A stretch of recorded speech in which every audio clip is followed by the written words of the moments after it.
छिपा खजाना और बुद्धिमान घर गांव के पास एक पुराना घर खड़ा था जिसे लोग बुद्धिमान घर कहते थे। लोग कहते थे कि यह घर सवाल पूछता है और सही जवाब देने वाले को एक अनमोल खजाना देता है।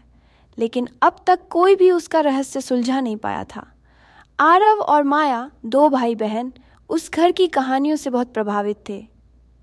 एक दिन उन्होंने उस घर का रहस्य जानने की ठान ली।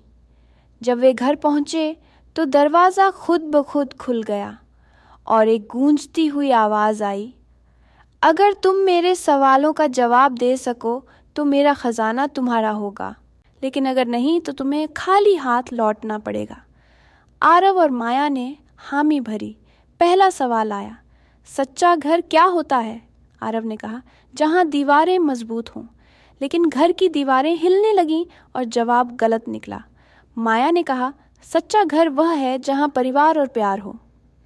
घर शांत हो गया और पहली चुनौती पार हो गई। दूसरा सवाल आया, कोई चीज़ छोटा होकर भी बड़ी कैसे हो सकती है? आरव ने कहा, यह असंभव है। माया ने मुस्कुराकर कहा, एक छोटा सा बीज जो बड़ा पेड़ बन सकता है। घर की खिड़कियां चमक उठीं और दूसरी चुनौती भी पार हो गई। अब तीसरा और आखिरी सवाल था, खजाने की असली कीमत क्या है? दोनों सोचने लगे। आरव ने कहा, सोना और चांदी। लेकिन माया ने धीरे से कहा, खजाने की असली कीमत उसे सही तरीके से इस्तेमाल करने में है। घर की छत से सुनहरी रोशनी फैल गई। एक दराज खुला जिसमें एक पुरानी किताब और एक चाबी थी।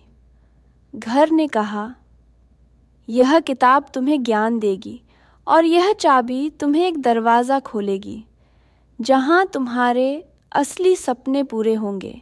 आरव और माया को एहसास हुआ कि खजाना सिर्फ सोना चांदी नहीं, बल्कि ज्ञान और सही रास्ते का चुनाव करना है। वे किताब और चाबी लेकर घर लौटे और समझ गए कि असली बुद्धिमानी प्यार, समझदारी और सही सोच में है।